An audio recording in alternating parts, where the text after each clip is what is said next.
Keep it quiet, you loudmouth rodent. Oh, sir! Sir, Benedict Espresso, Mendel son perdu. We must have crossed in Italy. Signor Central Via. can we Switzerland? Ich war nicht Forster Amerikanischer. I speak English. You Europeans speak so many languages. I'm afraid I only speak English. You're a tourist too? No, I live here. But this is... Benjamin, the Duchy of Grand Fenwick. Our sovereign is the Duchess Gloriana the 12th.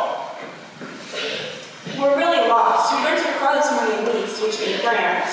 We left the car to do a little bird watching, but... You've come to the right place. I've written a book about our native birds. Perhaps you've heard of it. Migratory birds of Grand Fenwick. I've never heard of Fenwick. You're in Grand Fenwick. This is our national forest. And I'm the chief ranger, Tully Bassett. Please, which way is the road? But wouldn't you like to see our forest? It has a variety of trees.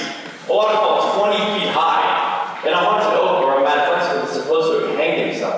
So does the park in Peoria, Illinois. We haven't had much time for any of the major sites. It wouldn't take me long to take you on a quick tour. Don't pass up the country just because it's small. How small? 5 miles long by 3 miles wide. I suppose it's one of these tax-ridden places. Grand Fenwick was founded by a roving band of English bowmen long before the discovery of America. That's very interesting. The But father of our country, Sir Roger Fenwick, came to France with Edward III and stayed on to form his own free company, with which he won his duchy. Our flag was first raised in the year 1370. And what is your flag look like? A double-headed eagle. From one head, the eagle says, yay, from the other, nay. why are we going to France? Charles was wise. Why would he let Fenwick get away with it? Twice Charles sent expeditions, and twice they were repulsed, thanks to the power of the English longbow. But after that? Sir Roger Fenwick had the good fortune to establish his duchy in an extraordinary location, and as a result, But what's so extraordinary about it? no coal, no iron, no oil, no precious metals, no harbors or waterways. No wonder you're left alone. It wouldn't take me long to show you some of our native birds. How can a nation 5 miles by 3 claim native birds? How can your village of Baltimore claim an Oriole? The only being who could really pass on the nationality of the bird is the bird. Okay, you've got birds. Anything else? An excellent wine with an unusual bouquet. Pinot Grand Fenwick. That's our only export. We must get on the road. Yay or nay? Just walk that way. Straight. I'm sorry we couldn't take time for your little country. We also have an unusual variety of field mouses. Small, like our country, but... Go ahead. Give him a scare. Stop! Yes? What's happening? Tully, What is it? You're wanted at the castle. Me? There's an emergency meeting of the Privy Council called by Gloriana. But why would they want me? It really must be an emergency. When your sovereign is a 22-year-old girl, you never really know what to expect. I used to see her a lot, but now it takes an emergency. Tully, if the meeting should be about wine production, could you put in a word for modern methods? All this tramping on grapes. I go home with purple feet. It's so hard to get off. Say, it must be an emergency. Come on.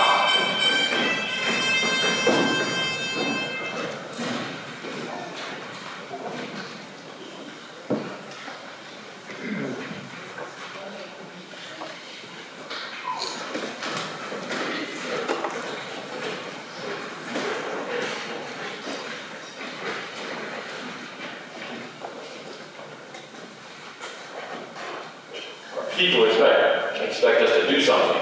Our people should leave these questions to their hereditary leaders. You're finding the Constitution inconvenient again? I just say it's too bad the 12th Count of Mountjoy has to debate policy with Mr. Bender, descendant of a simple yeoman.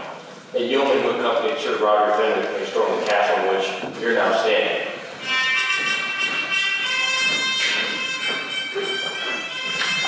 Your family has managed to mention that fact at every parliamentary election since the 15th century. The Duchess Gloriana the 12th.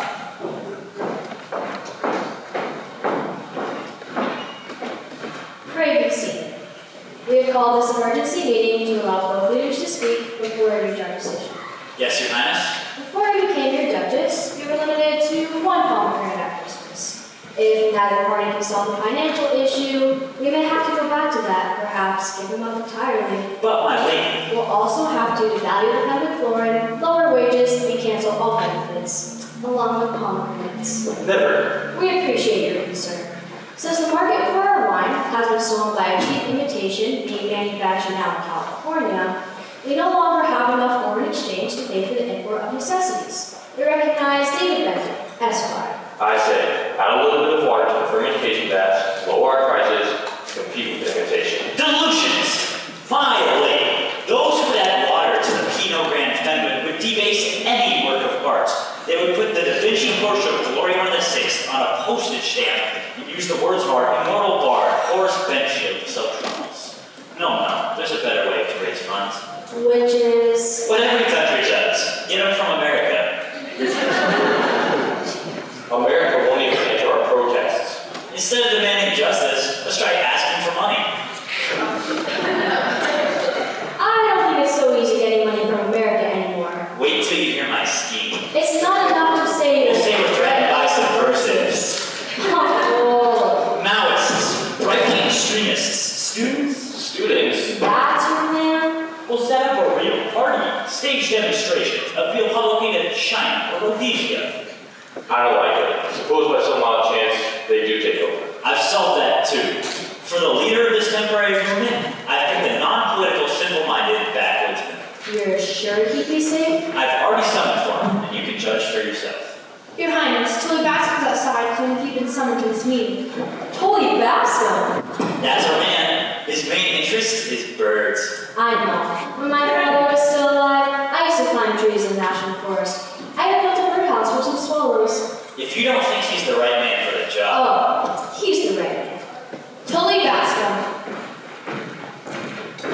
Hello, Lord. Your Highness. We haven't seen you in some time. Not since you started calling yourself a we. Be respectful. I only do it sometimes. You've always known where to find me. The National Forest needs constant attention. We had 3 visitors today. Her Highness has more to do these days than build bird houses. I don't suppose it's still around? There's a colony of scissor-tailed swallows from Sicily in and out. I've kept it repaired. The reason you were called. Did you take time for your work to form a new political party? Communists? I'd rather not, mind you. Their philosophy doesn't seem to work out very well. Especially in agricultural regions. We wouldn't want the party to be successful, just appear successful. So the Americans will loan us some money. To save us from the communists? It's a trick. And even if the trick were successful, we wouldn't be safe. We'd have sold our honor. We'd have deliberately defrauded another nation. Your principles are magnificent. Meanwhile, I've got to save the duchy. Save it from what? Bankruptcy. If you can't do it honorably, it isn't worth saving. Oh no. Holy, what am I to do? Why don't you just raise the price of Pinot Grande Feminine? There's a big demand for it. Not anymore. An American vintage in a place called California, using our label, the picture of our castle, and selling it at half our price. They call it Pinot Grande Enwick. They've ruined our economy. What's the honorable course now? An official letter demanding an end to this fraud and prompt reparations. We've sent such letters. They're ignored. In that case, our demands being just, we'll have to enforce them. How? We can't let them ruin us. If they won't respond to our protests, we'll have to declare war. What? A declaration? I don't hold with surprise attacks. Against the United States of America! And to make certain there's no misunderstanding, send it registered mail. Return receipt requested. Totally. We have no weapons, no factories, no resources, and only 6,000 people. But we're in the right. Stop being so simple-minded and consider the consequences. If they want to negotiate honorably, we'll have to fight, regardless of the consequences. Which ultimately we lose. If you study recent history, you realize that the consequences of losing a war for the United States would be... History shows this has to be considered. Considered? What are you? Pomegranate, Uncle? If there's anything to heredity, you'll reach the right decision.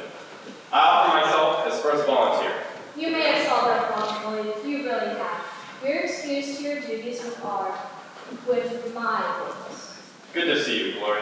Good to remember how hard it was. He is mad, completely bereft of his senses. He should be locked up as a raving lunatic. I wouldn't say that. In fact, perhaps we will declare war. Don't even joke I'm about it. not joking. It's hardly necessary to say that we lose. Of course we lose. And think of the consequences. We have to fight regardless of the consequences. Mr. Bascom has convinced me. Stop this irresponsible nonsense. These matters are Much too important to be left to a girl whose main interest is pomegranates, but they are left to her.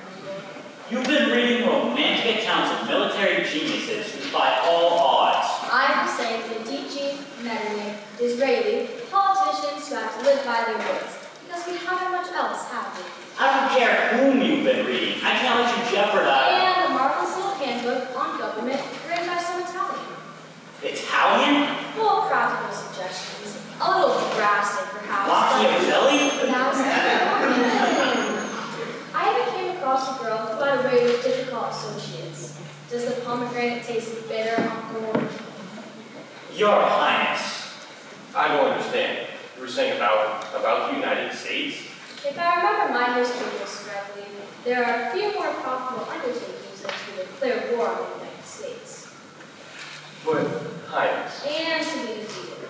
Profitable to be defeated? The ink is no sooner dry on the surrender document than the United States is rushing food, machinery, money, and technical aid to the former foe.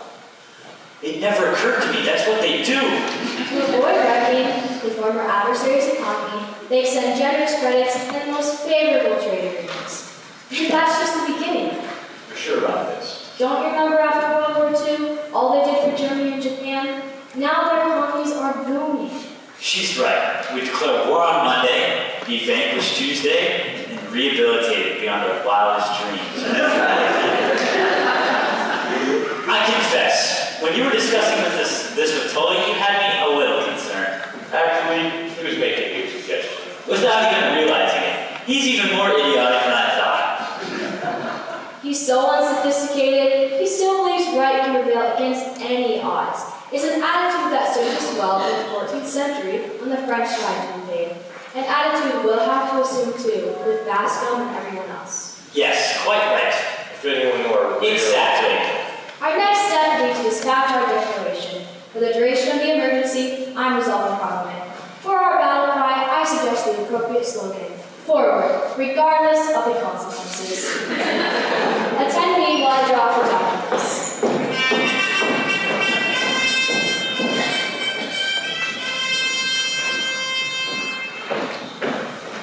Miss Johnson, I'm in a hurry.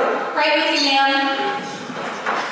Ma'am, I checked, and you can get on any of the shuttle flights from Seattle to Washington to New York. But why don't you go with the president on her plane? It attracts enough attention when the President of the United States suddenly flies to New York. If the Secretary of State went with her, not to mention the General in charge of security on weapons research, the newspapers will know something's up. General Snippet already left. He took a military plane. We go separately and don't meet until we reach Professor Cokins's laboratory at Columbia University. That's how times have changed. An eccentric physicist who refuses to work anywhere but at Columbia University can summon the president. But aren't there thousands of these weapons research projects? That's what it said in the placard the student was carrying. I happened to notice because he hit me with it. Looks like this one has really come up with something. Professor Kokins called the president on the private line at 3 this morning. All he actually said, "I have completed the experiment, Madam President." You think worse than the H-bomb? Don't even talk about that to me. Aspirin, bicarbonate, a snack for the road, and 3 kinds of tranquilizers. For you or for the president? She could use a little tranquilizing. You don't happen to have something particularly cheerful in the mail? Something I could mention to the president? No, but boys and Professor Mark to their tricks again. They managed to get another one of those crazy communications from the mythical European kingdom. The one with the double-sided needle saying yay and nay. Ah, yes. Protests and then a warning. This one president, though. It's a declaration of war. Those restaurant characters go through a lot of trouble for a little bit of fun. To the President, Congress, and people of the United States of America, greetings. Whereas the Duchy of Grand Fenwick has been a sovereign and independent nation since its founding in 1370 AD, and whereas the principal support of the Duchy of Grand Fenwick has been, during all these years, the production of the excellent and unique wine known to the world as Pinot Grand Fenwick, and whereas an ignoble imitation of the superior wine is being produced in quantity and sold at half the cost by certain wineries in the city of San Rafael in the state of California, which is part of the geographical territory of the United States of America. And whereas the sale of this spurious product threatens the livelihood of the independent Duchy of Grand Fenwick, therefore be it resolved that the Duchy of Grand Fenwick holds the sale of this wine an unwarranted and unjust and persistent and planned action of aggression against the Duchy. Therefore be it resolved, the Duchy of Grand Fenwick, having taken all steps it can to remedy the matter peaceably, does here and now, and by these presents, declare that a state of war exists between itself and the United States of America. The signatures follow. The signatures follow. Gloriana the 12th, Duchess of Grand Fenwick. I can see a reporter dreaming up a name like Gloriana, but I don't understand the other two signatures. D. Benjamin, leader, Illusionist Party. And Mountjoy, leader, Anti-Illusionist Party. Do you think the president might get a kick out of it? She's a little edgy right now. I don't know whether to file this, frame it, or send it to the New Yorker. To tell the truth, I'm a little edgy myself. Oh, and now, when you get to Columbia, do be careful. I'll try, but I'm not as fast as I was. How I hope the students aren't restless tonight.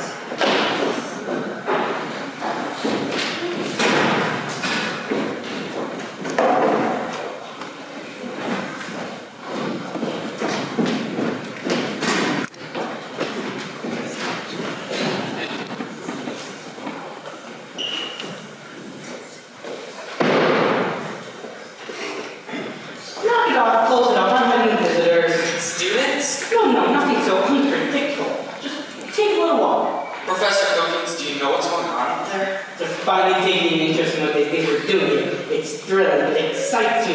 That's why working here is so stimulating.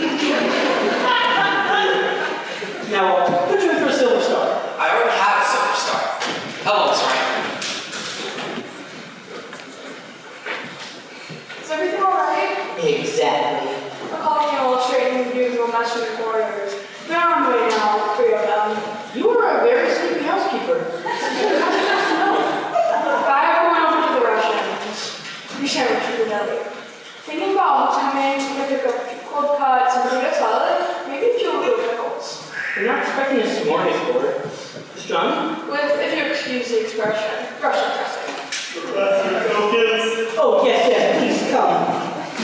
General Snippet, Charge of Security, 2 members of my staff. So glad you guys could come. First who just left, who was it? Oh, John Wayne. When my assistant and I weren't going through security checks, we managed to team scientists who've actually just made you obsolete. What about Louis? Oh, Mrs. Reiner? If she ever left and went over to the Russians, what? I'm kidding. She would never leave the Bronx. She's a member of my side. Your Honor, Afternoon, ma'am. The correct citation is Mrs. President. Mrs. President, excuse.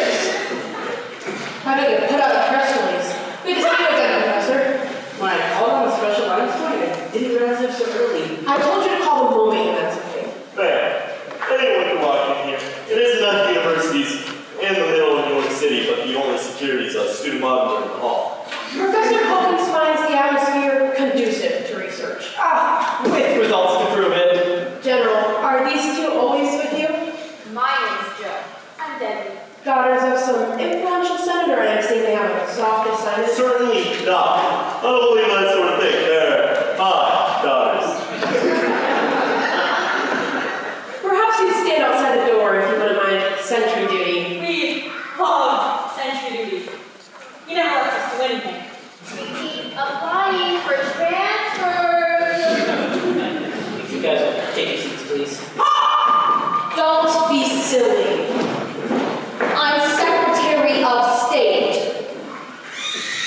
almost made it without being recognized. Let's proceed. It's finally finished. The nuclear Navy Army was a great part. With the others, it would have taken 2 years. I see it was only a month. Of course, I was here setting up the problem and hoping that if you're capable of solving that problem would be created. That's just water under the bridge. Voila. Beautiful, eh? The mass difference in the nuclei is the greatest yet achieved. Mass difference having to do with the amount of power released when the nucleus is split. If we get too far into the field, you'll either get confused or just get the wrong idea. In simple terms, what is it? Quadium. Oh, you Bob. Quadium is a form of hydrogen that has not existed in the universe for 1 billion years. You realize when I say a form of hydrogen, I speak for the layman, right? Still speaking for the layman, what is its particular effect? You could say quadium is the substance that first made the Earth a flaming flame. You realize the Earth's flame for millions of years after quadium was exhausted converted into denser nuclei. Heck, the quadium on the sun, that burned out eons ago. But what does it do? Let's put it this way, you could say quadium started those stupendous fires. But, to our knowledge, no quadium still exists in the whole of the universe. What's the point? Except in this cylinder. This is all? Perhaps in the universe. But it's only, what could you do with such a tiny, as a practical matter? Incinerating area of 2,000 square miles. Possibly even more. You know how we set this up. Can't be too sure without testing. 2,000? Oh, it's harmless now. Until I fit it into a detonator I have to design especially for it. That man should be sent a safe distance so he starts fooling around with detonating license. I told you I will not leave Columbia. No reason why you should. What's the difference? There's no such thing now as a safe distance. Quadium leaves? Oh, I told you guys all you need to know. Now I must get back to work. Professor, just so I'm completely clear, the actual effect If someone was so insane to detonate quadium, the effect? About what you'd expect if you placed the Earth in contact with that part, the Sun in contact with that part of the Earth for 100 billion seconds. Well, that's a detonator. I better stay right here and start setting up some temporary security. Better prepare an escape arrangement too, in case the protest outside suddenly turns into a rampage. If it does, bring out the professor, whether he likes it or not, and the quadium.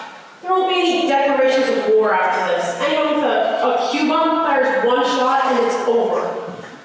Chief, talking about declarations of war, the funniest thing happened at the State Department today. This declaration, absolutely hilarious. Right, well, maybe some other time.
You're driving everyone crazy. Perhaps we haven't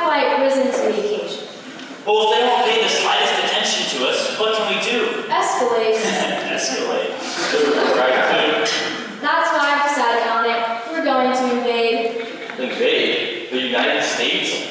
So, Hold on. A thing like that would make them very annoying. even a microscopic invasion would give them such a shock, they'd assemble overwhelming power against us. Then, they'll start feeling embarrassed. They may even be more generous than usual.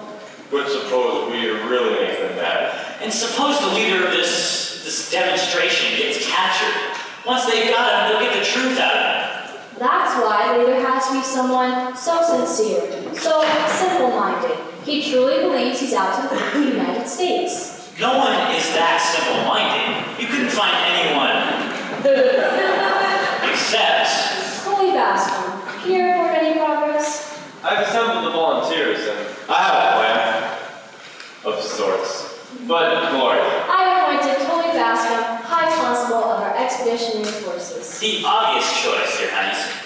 you do know the United States spends billions every year on ballistic missiles, atomic submarines, jet fighters. I did not say I thought it would be easy. But, If you'd rather I do it to someone else... no, I'll do it. That's what you want, that's what you'll get. I'll drive the war home to the enemy.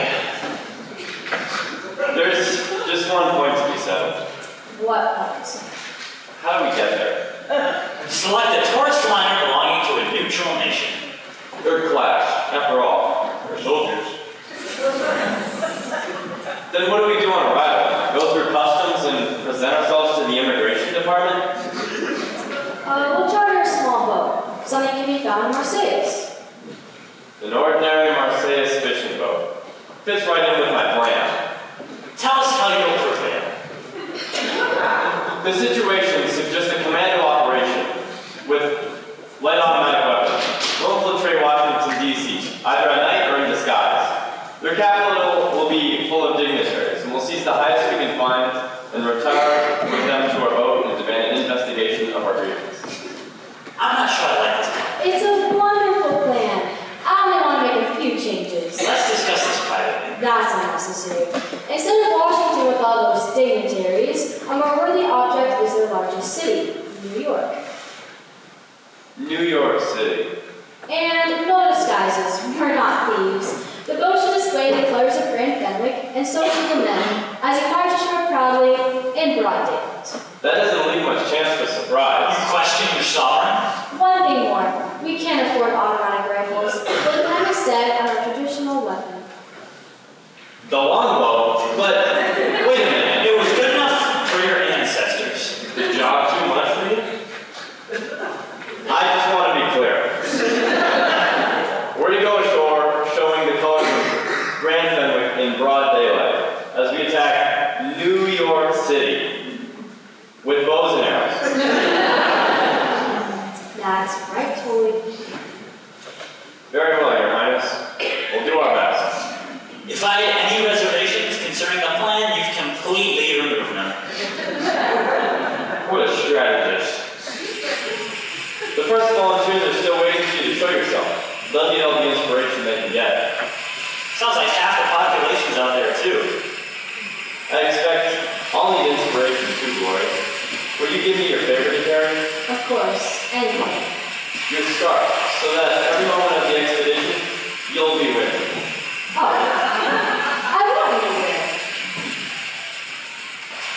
Holy, we have to serve our country, but people serve in different ways.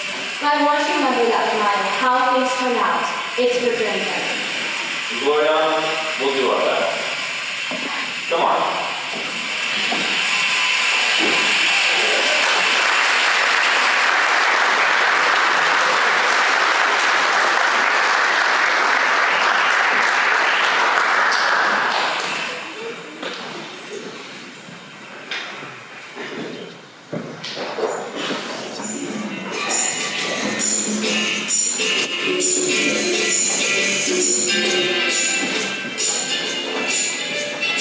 This is your Music News. News and music broadcasting station from the Empire State Building in New York City. A new wave of demonstrations at Columbia University seems to be reaching a new climax as students protest what they claim is a secret weapon research project being carried out for the Defense Department. The university administration will neither confirm nor deny the charge. Meanwhile, the protest demonstration appears to be growing. Before we go back to the music, there's an oddity from our news desk. The ocean liner in the United States reported that shortly after clearing New York Harbor this morning, they sighted what looks like a small French fishing vessel flying a peculiar and unknown flag. They called on the Laugular asking her to identify herself and were answered by a flight of arrows. Repeat, a flight of arrows. And I was worried about those new orbital bombs.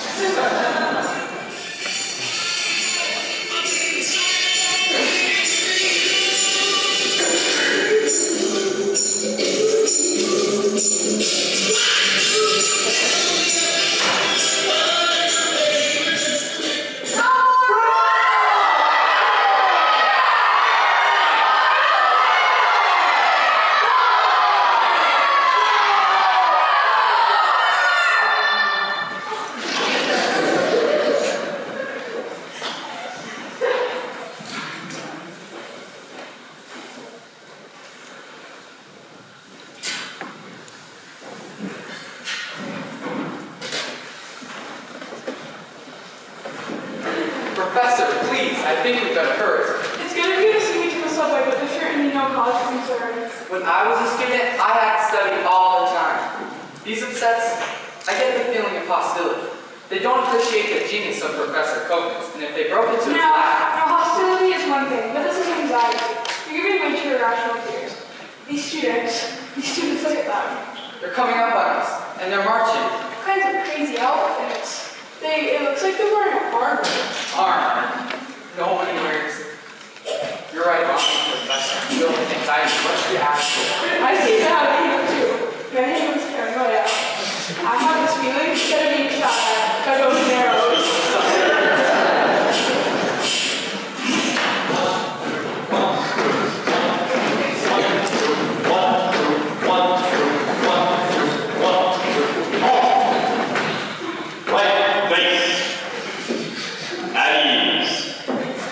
Soldiers of Grand Fenwick, I have led you to the heartland of the enemy. We're in New York, as far as I can tell. Our exact location is the intersection of roads Broadway and number 161. 161 roads? There's even more. Silence in the ranks. Hey guys, the target is a new lab. Professor Copens, pass it along. Chainmail, great idea. Tully, the enemy doesn't seem to be taking this seriously. I mean, talking about a target and where we're docked, the people giving us flowers, crazy looking people with long hair and beads, must have been some kind of druids. Oh, we'll give them a belly full of war. Just as soon as we find our army. Instead of warning shots, I should have ambushed them just now. Look at the castles. They'll take a lot of storming. Anyone too faint-hearted for the service of Gloriana can return to the river and wait with the guard on the boat. All I said is they'll take a lot of storming. Tully, a vehicle coming up the road that looks military. Form up here. Army car. Steady. The driver is definitely a soldier. You two bowmen, shoot out the front tires. We'll come with supporting fire if necessary, but we want them alive. Forward for Fenwick! Why don't we keep Those tires don't offer much target. Fire! Ha! Got him! What you crazy students on my jeep? You fancies I stop out think you can take on the United He States? lacks respect. Shoot off his back. Beautiful shot.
there a reason for commencing war? Over why? What better reason? Over wine? How about a reason? Sir, if your car had crashed, what would have blown up? No.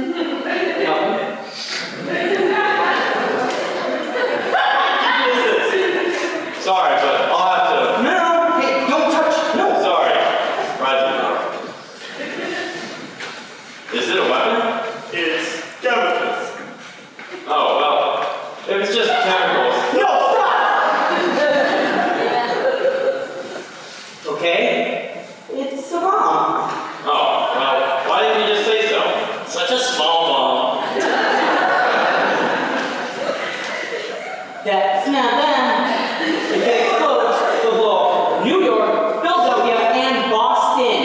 That's my mom. Even if it was filled with gunpowder, can I wreck one building? These lines, I don't think so. But why would you make such a weapon? It's so powerful, it just makes war out of the question. It's a peace weapon. Well, Grand Fenwick could use a peace weapon. Follow it. We're marching back to her. Run! He made it! No jumping on the line! You'll never get away with this now. Perhaps. Meanwhile, in line. move, prisoner! Just keep your mind on the bomb, please. People, help us! We're being abducted! I'm a general of the United States Army! Attention. Right. Hey, People, help us! Stop that! What are you doing? People, help us! Bomb this thing's army district! Tell them General Sir, we're being abducted here! What are you doing? Do something! Get involved! Help us! Help! Do something! How about that? There's gotta be one coming up here. Tenenbaum, put the lawsuit. Call the Sixth Army.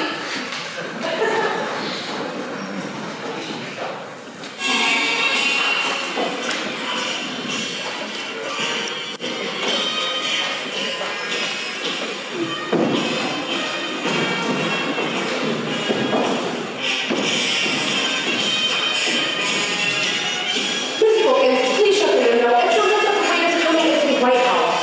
Yes, Madam President. Thank you. Still.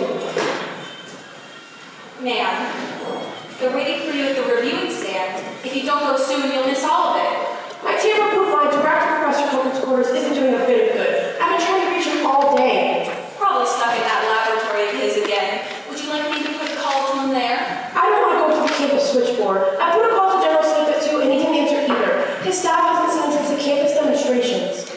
Things are really getting out of hand this time. There are even reports of students wearing armor. That was a mistake to let Professor Copeland continue such sensitive work at Columbia. You really should make an appearance at the reviewing stand. It'll help with public confidence. I can't leave yet. The Secretary of State is on her way. I have a good mind to open that window again. That way you can view the tremendous display you're missing. Sure, military hardware worth billions, but it isn't as powerful as a certain form of hydrogen. When I say a certain form of hydrogen, you understand I speak fluently. If that's best, then send her right in.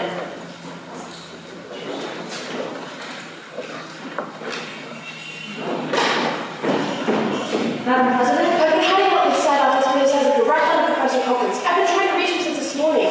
Probably holed up in his laboratory. Have the FBI to come and see. Chief, I've got something incredible to tell you. I brought in the FBI 4 hours ago, but they're on the wraps. It's not only security, it's a temperamental professor.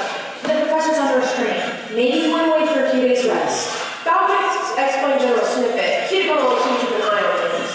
If he's missing too, then I'm sure we're together. Chief, the reason I asked to see you, it's unbelievable. I've already had a preliminary report from the FBI, but it's just trifles, vandalism on Columbia during the protest, a peculiar flag running unflammable, and a ridiculous report from Soldier.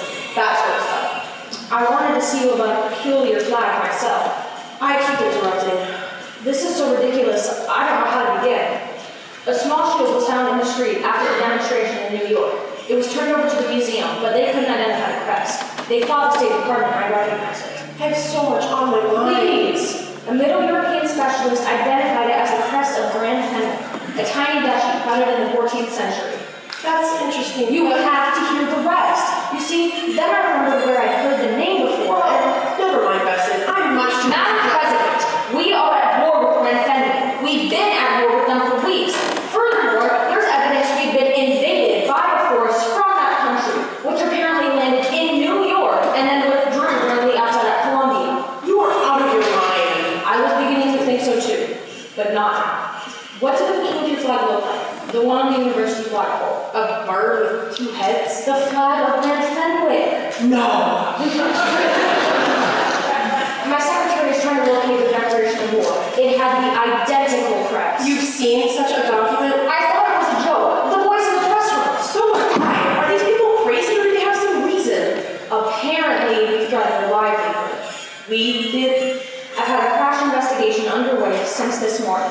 We find out this country depends on the export of a particular wine, and an outfit in California made a cheap imitation. Stole their label and everything. They've got a point, all right. But we're a reasonable nation. Why didn't they try a much more sensible approach? They did. I finally sent several perfectly valid protests. What happened? Someone sent them on to those California winemakers for comment. And The winemakers used the protests in a series of advertisements of questionable taste, claiming their product was so similar it brought an official protest. oh no. We don't look very good this time, Chief. A tiny country with military equipment out of the 14th century. Miss Wilkins, open the window again. It just isn't possible for this country to be invaded by 14th century Europeans. I tell you, it's tremendous. The most powerful military display I've ever seen. Back then in my country, they could set up a protest and mail over a few knickknacks, but they couldn't get away with even a token of invasion. I tell ya. Ma'am, this was just sent by an FBI messenger.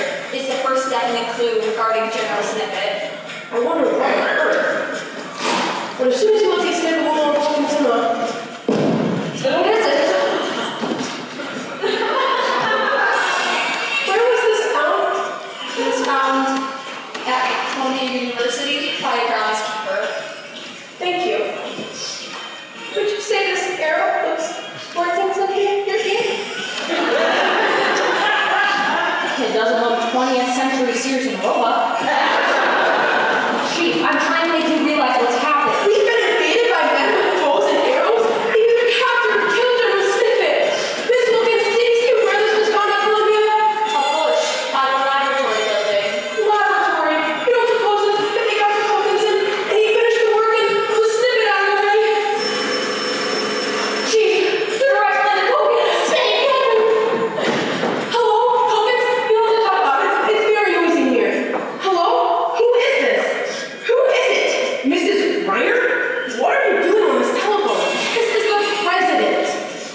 Get this straight. You're not to touch the bomb. Ever.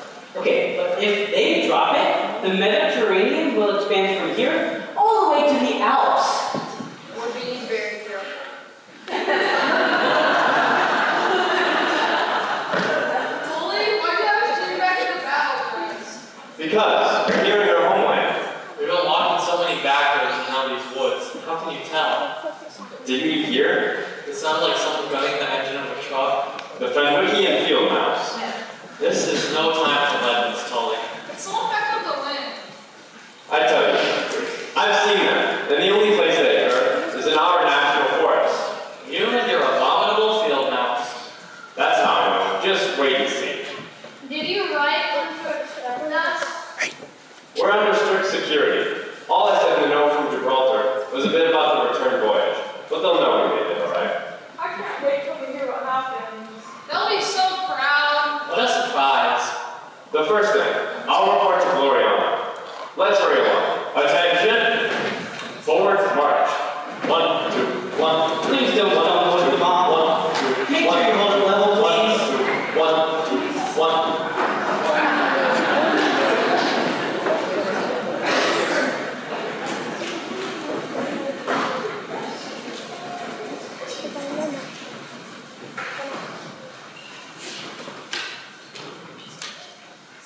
After slipping out a river named for the explorer Henry Hudson, we headed north till we reached the prevailing westerlies, then made a fast Atlantic crossing.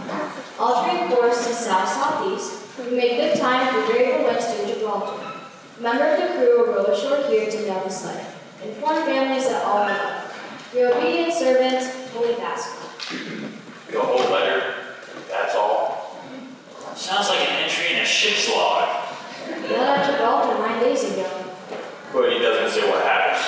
Probably too ashamed, the coward. We don't know he's a coward.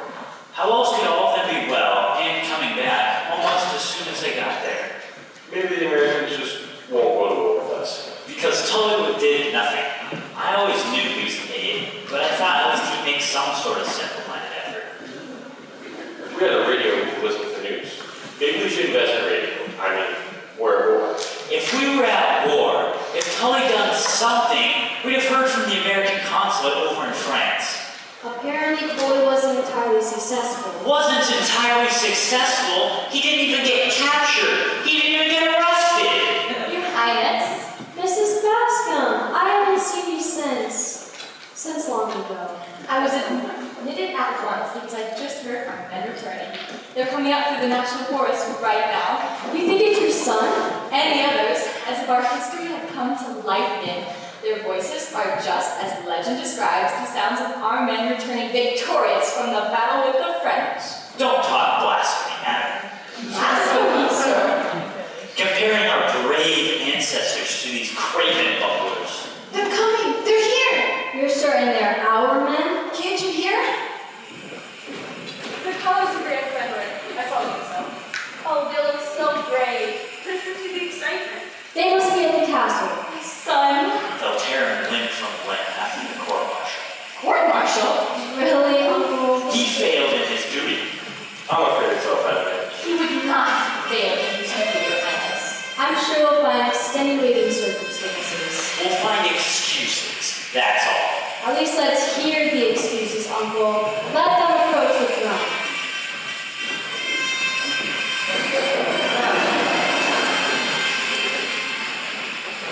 I beg permission to report on our war with the United States. War? Brazen effrontery. Won't you hear me, Your Highness? We'll hear your report. Thank you, Mother. Thank you, Your Grace. Well, What happened? briefly, Briefly, Your Highness, we won. You what? The forces of Grand Fenwick return as always, victorious. Let's get to the facts. Did you follow orders? To the letter, You wore your uniforms? with pride. You went ashore in broad daylight. Approximately noon, Boldly. we marched. Into New York City. Our first definite location was the intersection of roads Broadway and number 161. 161 roads? There's even more. Carrying what weapons? Your Highness, we carried longbows. And then... You won? Yes, Your Highness. truth, Will Tatum. You've heard it, Count. Inconceivable. Have you one scrap of evidence to support this ridiculous fantasy? With your permission. Yes, the evidence. Some document that's a transparent forgery. Bring in the prisoners. Prisoners? 1, 2, 1, 2, 1, 2, 1, 2, 1, 2, 1. Keep your heads. One. Make sure you hold the level. One. That ball. Left face.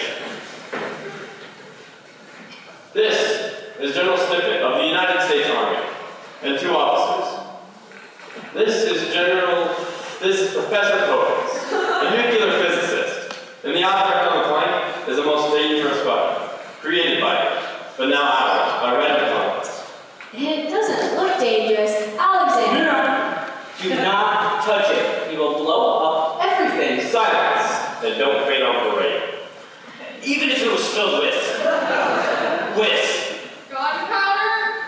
yes, that tiny thing couldn't even. That tiny thing, if it blows up, will destroy most of Europe. If you say that once more. You must have heard of nuclear weapons. When I was in France, I heard something over the radio. What? They're powerful. Well, this one is the most powerful, the only one of its kind. The Q-bomb. The United States will want it back. What will they do to us? Oh, you've asked for it. Quiet, Dad. Ask for what? Jane, General Snippet 04461. That's it. What will they do to us, General? What can they do? You have the ball. Then, what do we do? By the ridiculous fluke. Pull yourself together, man. What do you mean? Don't you realize what you're saying? I said you won by a ridiculous fluke. Yes, I realize. About their Q-bomb. Our U-bomb. Yes, I want to carry it to the deep dungeon. Could I just make it a little safer just so it won't be so dangerous, please? Will you please let him adjust it? It will take him a minute. If he does that, there might not be any Q-bomb either. He's not to go near it. Suppose it should go off accidentally. We'll have to risk it. Are you giving the orders? I haven't advocated to you, Tully, or to anyone else. I said to take our Q-bomb to the deep dungeon. You must let me go with and make sure. Silence. Place it carefully on the bed of straw.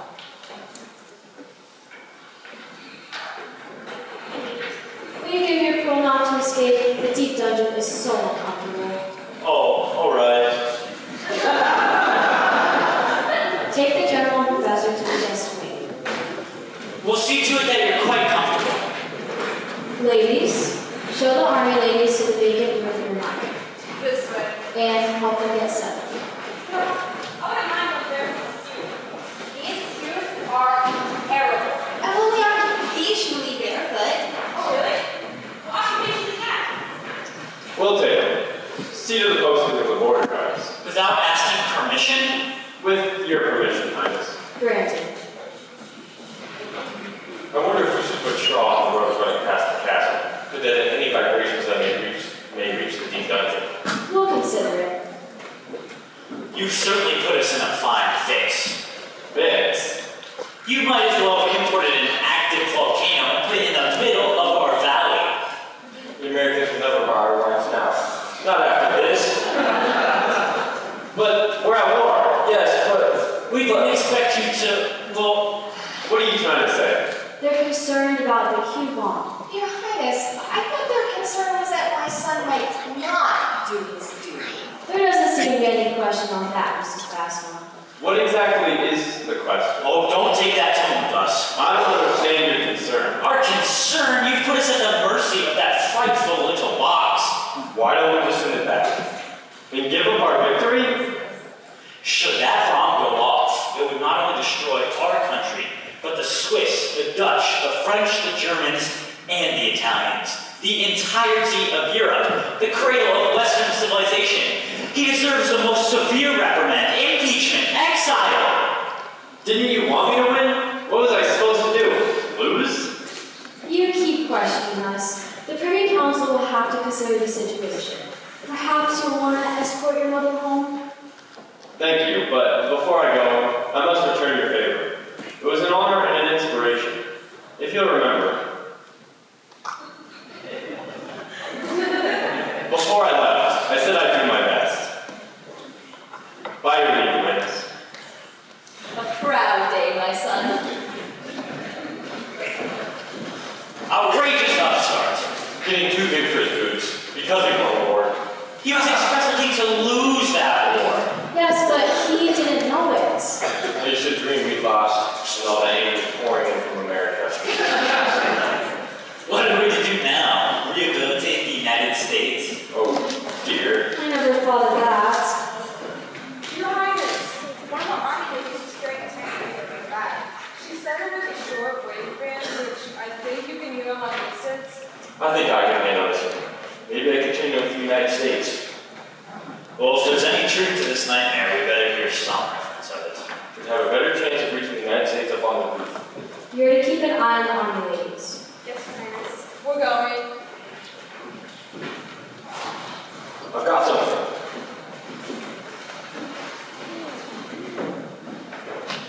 We will conclude this special BBC News summary with direct quotation of the question put to the Foreign Secretary today in the House of Commons in his reply.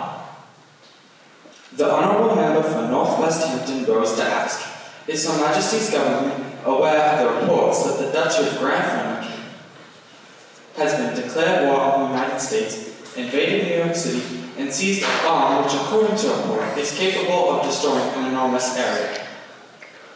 Totally told the truth. The Foreign Secretary rose and I quote his reply. Her Majesty's government is looking into the facts of the case. Meanwhile, we point out those intrepid men from Grantham are of English extraction. There were cheers from both sides of the House.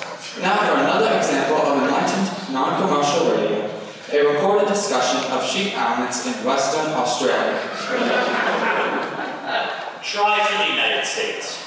Are they so far away? Here's some station, but I don't know where. Historical significance of the event. We will continue our commentary in English. Would America put it that way? The proletariat of the independent state known as Grantham has been subjected to intolerable economic warfare by the imperialists of San Rafael, California.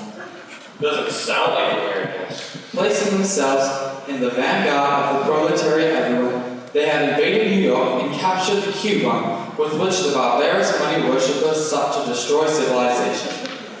It's America, they certainly have freedom of speech. This Q bomb is one which we, as civilized people, refrain from making ourselves, although it is well within the skill of our comrade scientists. Now for another example of superior socialist radio, a symposium on the diseases of sheep in Western Kazakhstan. We'll have to go through the roof to reach the Americans. You're right, come on.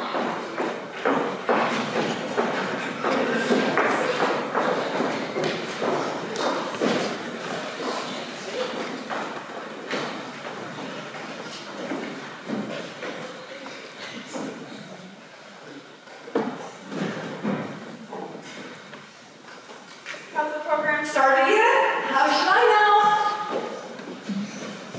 Now, live from New York, the combined television networks for you, an eyewitness account of that tiny country, which now, in a sense, is the most powerful nation in the world.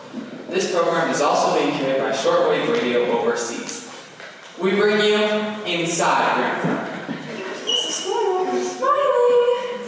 What was your first impression of Grantham, Mike? It was small, but one shouldn't pass up a country just because it's small. We particularly wanted to see Greg Fenwick. How long were you there? How long? Let's just say our stay was all too short. What brought you there? A Volkswagen? No. The reason. Oh, hey, bird watching. Name national birds. A country that small? The only being who could really pass on the nationality of the bird is the bird.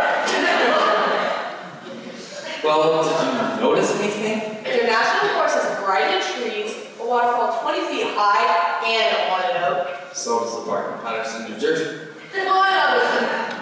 As we came to the forest, there was tremendous roar. Roaring, that's better. We rushed to where it had come from, but there was nothing. Let me add, there's already speculation of a friend Wikian secret weapon. A transcript of the interview will be turned over to the Pentagon. Stay tuned for our public service feature roundtable. The topic today, sheep hygiene in Western Texas. A transcript to the Pentagon. Maybe it was a secret weapon. Where next? The Women's Club, 2 high school auditoriums, and the BPOE. Let's go over there.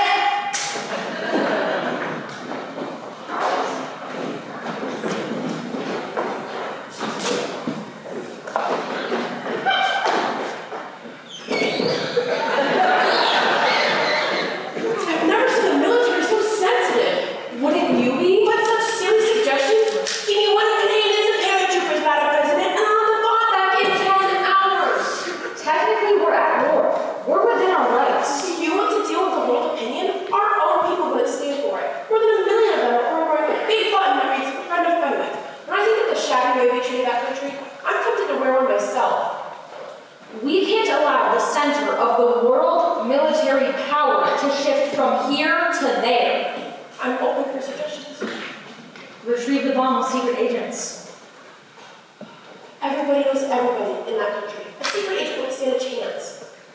Then ignore public opinion. Overwhelm them with a lightning military thrust. We could have moved faster than we could touch off the bomb. You don't think they'd explode? Would you believe that a band of men carrying bows and arrows could come over on a chartered sailboat and invade the United States?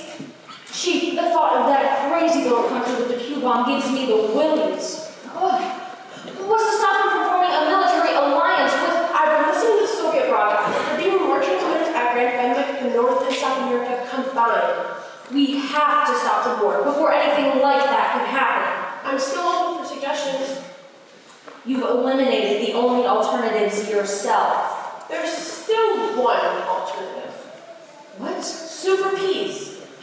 Why should they sue for peace? They've got the Q bomb. Exactly. Then I don't understand why... Get this the first time. They don't sue for peace, we do. We, the United States. What else can we do? Sue for terms from a nation whose total population wouldn't make a good game at a football game? There has to be any number of better alternatives. Time can be running out when we are talking. Tell me one better alternative right now, or get aboard a jet, landing near Grand Fenwick. What terms are authorized? Anything within reason. Tell them that San Rafael is ordered to withdraw off the market. If there's the slightest chance they'll trade for coconuts and the bomb, go the limit. If that's impossible, do whatever is necessary to keep the bomb from falling into the wrong hands. That's the main thing. Got the picture. Oh, and if they'll throw a general salute at his daughters, we might as well take it back. Sure, Chief.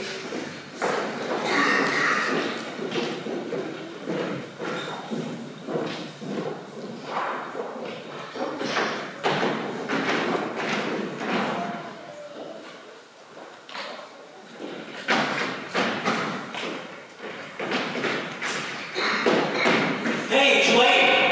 Yes, Papa. Don't shout my name. Have you seen Mr. Venter? He's looking for you. I didn't think the throne room was to be open today. The best time for the real business of state. Find Your Highness and submit my request for an audience. Yes, Count. I was so upset by your message. I came early. I'll present your request. Should the Duchy's in danger? A passing danger, thanks to us. We'll get rid of that bomb. Undoubtedly, and solve the one other problem at the same time. What other problem? Can't you recognize the first signs at a coming grab for power? In Grand Fenwick? The best way to deal with these things is never. She's coming. Deal with what? You still haven't told me anything. Remember the motto of the Mountjoy family. Defend the Duchy through statecraft. Precisely. What about your family? It is my dearest wish that we may continue to serve for all time, but that may not come to pass. You're going away? No, I refer to the fact that your grace is unmarried. She's much too young to start worrying Please. about. The royal line of Fenwick is in danger of distinction. I can't be thinking of marriage in a time of crisis. That's when you should be thinking of it. I'm not sure I want to marry. Certainly I won't marry someone just because you feel it has political advantages. You hold the destiny of the people in your hands, Gloriana. Your marriage has to serve their interests. That's old-fashioned nonsense. I don't care to discuss it further. The matter is much too vital for something as unpredictable as personal affection. I won't go into this, Uncle. It may affect the internal security of the realm. How could marrying some bloodline affect our security? The matter is much more urgent than you realize. I'll tell you the man to protect our internal security. And external security as well. You'll accept whatever disappointment and heartache to attend a relationship, whatever frustration of logical hopes for a more appropriate match, and you'll endure this marriage for the sake of your country. Meaning? For compelling reasons, you must marry Tully Bassett. What? Holy bastard. I realize the terrible blow, the boorish characteristics. Man is learned in the national forest and so stubborn. What compelling reasons, Uncle? When the most popular man in the duchy is also the most ambitious, it's a dangerous situation. You're confusing me. You've seen how our people feel about him. They'd probably do anything he suggested. That doesn't mean he's unreasonably ambitious. A man who, contrary to the intention of his ruler, wins a war is not to be trusted where ambition is concerned. He's practically taking control of that terrible bomb. He won't listen to anyone. Suppose now he decided to form a subversive party. Marriage would solve all this? United to your grace and matrimony, his popularity would be directed to the throne. By the same step, his ambition gratified. Then perhaps he'd leave matters such as getting rid of that terrible law to trusted ministers. I confess, you're persuasive, Uncle. There's a patriot. This country first with that girl. Uncle, it's far from settled. Oh? We don't know how he feels. I mean, he may not want to marry. Of course he will. He might not like me at all anymore. Certainly he never liked me enough to bother with things that show someone cares about you. All he ever talks about now is duty. That's what we're talking about, Gloriana. In view of the uncertain times, you should get the matter settled immediately, this afternoon. That's impossible. His mind is on other things entirely. There's no way in the world of getting him to ask. It's not his place to ask. Not his place? As ruler of Grand Fenwick, the proposal must come from you. Me. Why can't you regard the matter as completely impersonal? I just don't know, Uncle. Look, there's no harm in a walk through the national forest. Perhaps you'll even get to talking. Nonsense. Locate the man at once and inform him he's getting married. What's that doing that way? You're our sovereign, Gloriana. I can only urge the examples and customs of our ancestors. I think I'll go out for a while. It's a lovely day for a walk. Wait, Julius, now this isn't such an easy walk. You'll excuse me. If this marriage should take place, do you think Tully will let us send back the bomb? It's psychology. Because the marriage will take his mind off the bomb. Because the marriage would make him feel important. The reason he's so protective about the bomb now, it's his status symbol.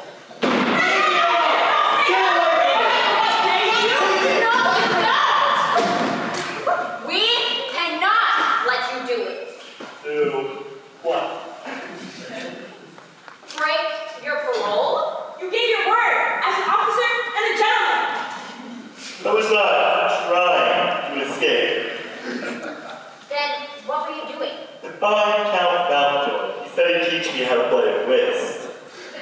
That is true. Then why are you sneaking? You were kid-calling.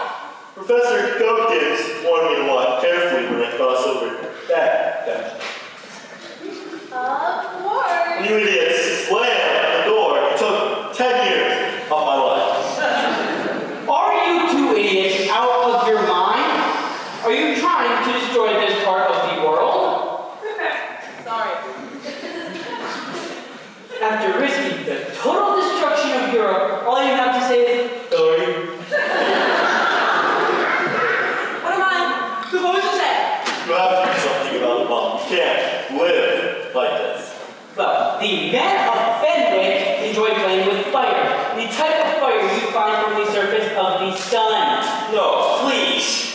Care to try slamming the door again? We promise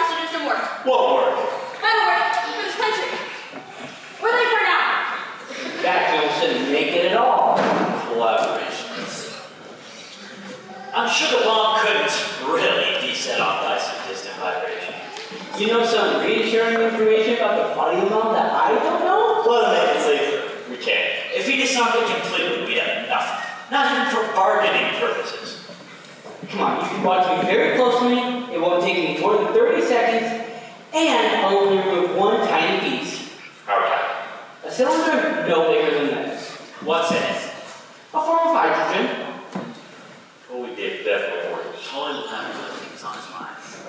Would removing such a piece really make it safer? You have no idea. Don't I said no bigger than this. You have my word, absolutely. Take the general to the library. I'm assuming before responsible. That's the spirit. This way. I hope we know what we're doing. I'll have to see you pass this entrance. If you do anything more than you said, I will have your head on a pike. And when we talk that way in Grand Fenwick, we're talking literally.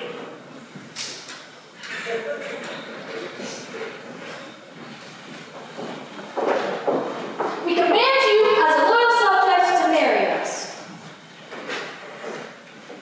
We suggest you marry us. Marry me. Will you please marry me? Your Highness, Yes? I thought that might be you. Mrs. Bascom, I was expecting to see you today. He'll be along shortly. Would you like to leave a message? I better speak to myself. I have something to say to them. About spending all his time guarding our frontiers instead of looking after the national forest? Have you noticed a change in him too?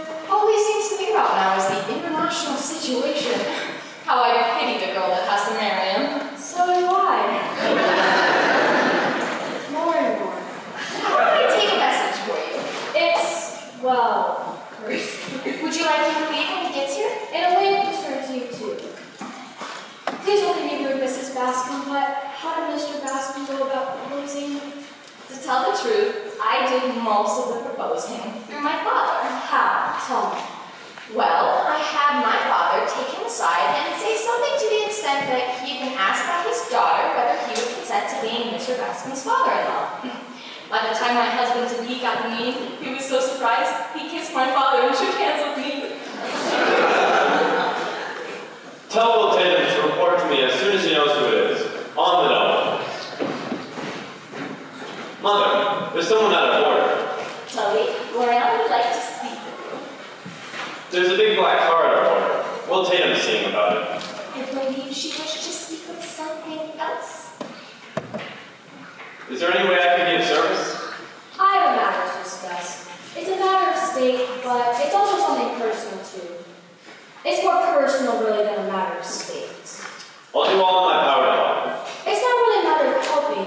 It's a matter of cooperating, of working with me. Working with you? Yes. Well, not exactly. Please, you say it. Me? Say it the way it was said for you. Tully, Gloriana has asked me to be her mother-in-law. She wants you to become her what? Her mother-in-law. Mother-in-law? But you're my mother. Precisely. But mother. And you're my only son.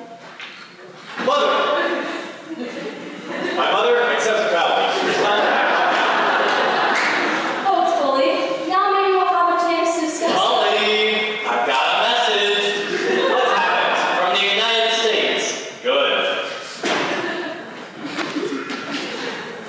It's their Secretary of State. The name's Bessie. I traded her just as you asked. Oh, Your Highness. Go on. Please. I told her we'd only admit her if she'd come to parlay under a flag of truce. She whipped out her handkerchief and started waving it around. Well, what now? Take her to the castle. We'll assemble for her there. Right. Your Highness? Miss Bascom? We'll take the shortcut. While we're walking, we discuss our plans. We have to hurry. She said while we're walking. We haven't much time. Will we ever?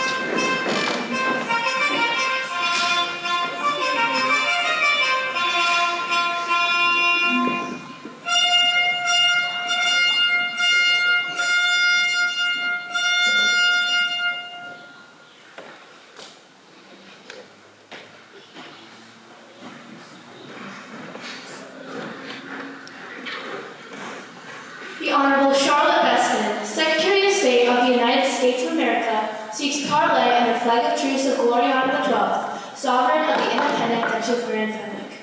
Let her approach the throne. The Duchess grants protection. Let her approach.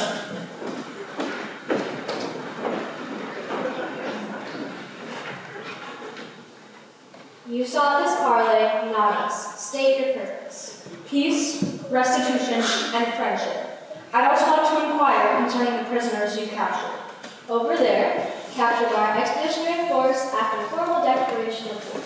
It was a fluke. Silence. There were also 2 officers. What about them?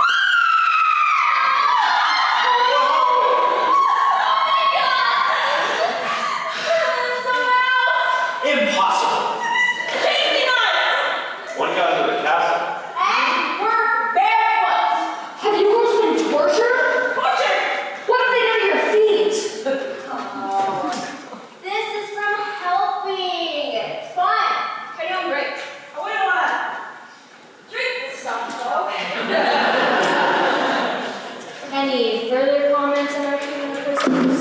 Your behavior in all matters relating to this unfortunate war has been exemplary. The United States wishes to terminate hostilities and accordingly sues for peace. Then here are terms. First, unlike most victorious nations, we are to be under no obligation to rehabilitate the United States. What? Yes and no. Oh, yes. The imitation Pinot of San Rafael, California is to be prohibited. That company was violating our own laws, and the invitation has already been withdrawn. Now for the indemnity. All right. How much? $1 million. Did you say billion? B as in billion? I said M for million. Only 1 million. We've spent more than that rehabilitating a single small town in Germany or Japan. But there's an important difference. You see, they lost. You have a point. However, we'd like to do much more. We can send machinery, technological assistance, and much more money as required. All we ask in return is a coupon. I'm sure we can make an equitable exchange. No problem then. Gentlemen, all matters relating to captured enemy weapons are to be entrusted to our victorious High Constable, Tully-Basker. But the bomb. Our decision is irrevocable. Your Grace. Glory. Be reasonable, Tully. I'm sure we could drive such a bargain. You made it. I don't bargain. I levy tribute. Tribute? Agree or face the consequences. The United States must pay the indemnity, but California must pay tribute, an annual tribute of 12 dozen pomegranates. For Gloriana. Cute too. Thank Of course, you've always come first, and I do have an offhand reaction. Look, we'll pay the pomegranates. The pomegranate growers will bless you. You're making pomegranates the in thing. As for the $1 million, I happen to have it on. Now let's talk about the bomb. It doesn't matter. The bomb is Professor Gokin. You were told silence. I have plans for the bomb. Plans? Please, Tully. Get rid of it. We'll organize a new group to keep an eye on the big 3 and all such mighty powers. We'll call it the Tiny 20. Tiny 20. Insanity. So, assuming the bomb is as powerful as ever, what you gonna do with it? You called it a peace weapon, and that's what I make it. I don't know if we can deter some comrade aggressor, but we can certainly give him one more reason to worry. One more reason to hesitate. And what would that reason be? I'll be serving notice that Grand Fenwick will not allow any more aggression. You still haven't said what you're going to do with the bomb. The power trying to take over will have to face a determined task force. They'll transport the bomb to somewhere within their border, where I'd strike it with my mace. You wouldn't. You'd be killed. The country starting a war will have to face the possibility that we mean what we say. I'd strike it with my mace. It doesn't matter. There's no more bomb. That's not true. Of course there's a bomb. Professor Gokin got to it. I know he did. He was just gonna take out a piece this big. He was gonna what? Make it safer. That's all.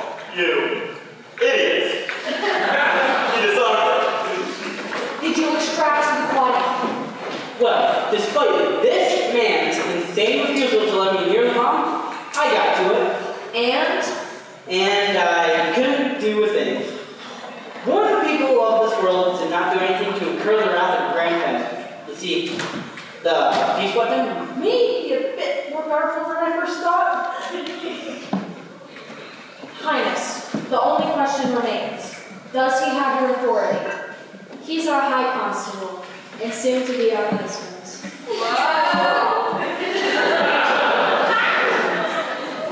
And able to tell the rest of the world, no more war. This microscopic little mouse of a country.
Assistant Director.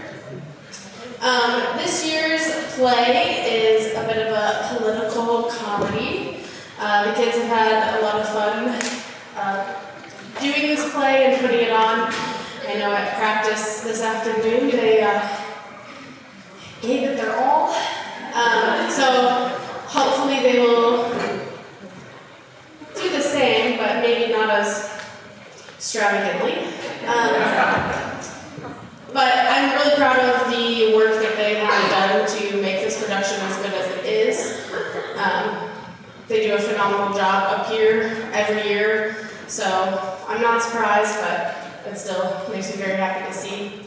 I would like to go over a couple of thank yous. First to First Dakota Bank for supporting the fine arts, to Bowie Foods for donating food, to our admin, Dr. Zeitz, Michelle Wilrod, Jeff Zuckerberg, Adam Nelson, and Anna Mazur. They're always willing to help us do whatever we can to make our productions awesome. Even though our stage is not nearly as elaborate as last year, Jared Hanslick was still a massive help in giving us ideas on props and things that we could do to make it a little bit better. To Phil Carlson and Jody Willoughby for helping with sound. Unfortunately, our mics are not of the highest quality, so we have had some sound issues the last couple of nights. So if they happen again, please just bear with us. Also to Jody Willoughby and Nick Wall for helping us with lights. Unfortunately, this year, half of them don't work. Good thing we're getting new ones.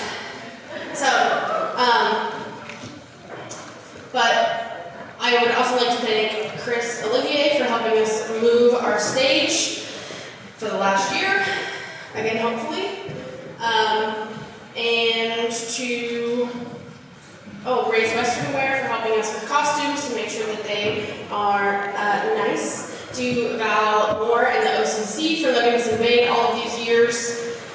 This is the last time they have to deal with our mess that we create. So we really appreciate that. To all the parents, thank you for giving up your kids so that they can do this awesome activity and be a part of something really cool. To the students, thanks for participating. Thanks for being awesome and working hard. And when it comes to students, I would like to recognize our seniors tonight. First, Trinity Gullickson.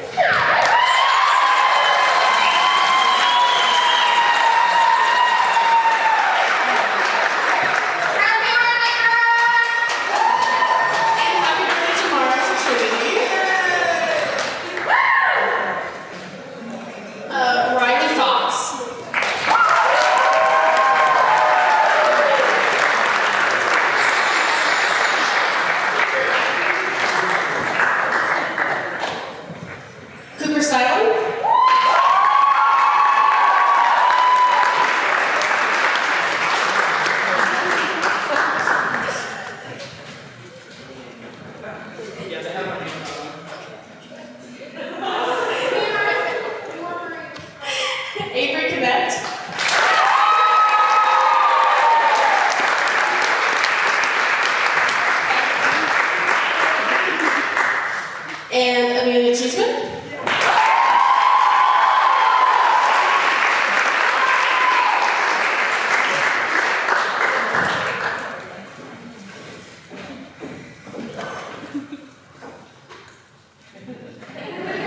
I can't, I'm gonna cry. Thanks.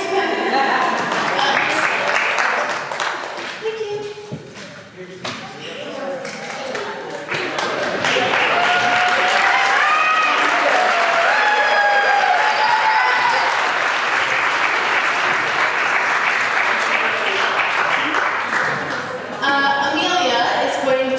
Explain the QR code that is on the last page of your program. Okay, this year we decided to have a little bit more fun with the play. We added Easter eggs, and if you don't know what Easter eggs are, they're like hidden items from our previous 3 plays, and these can be either costumes or props. There are 3 Easter eggs from each of the previous plays. On the QR code, it says there's 5 slots. You don't have to fill out 5 slots, you can fill out 3. During the first act, they will be hidden through the play. If you find any of these 3 Easter eggs, remember them and scan the QR code on your program and tell us what you found, as well as from what play. The first 3 to enter and guess correctly will get a $5 P-Box gift card.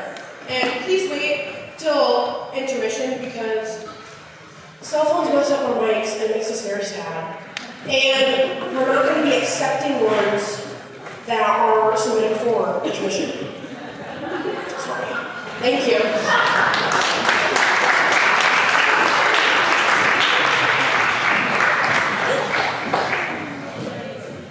Since today is Veterans Day, if anyone who has served our country or is currently serving, if you would please stand to be recognized.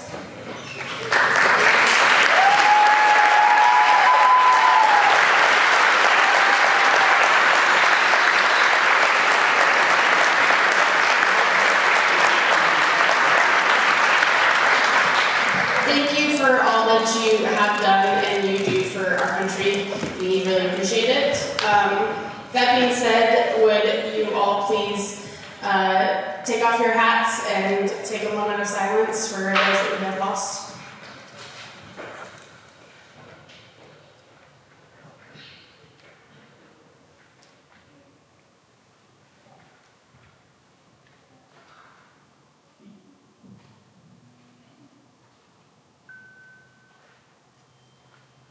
Thank you.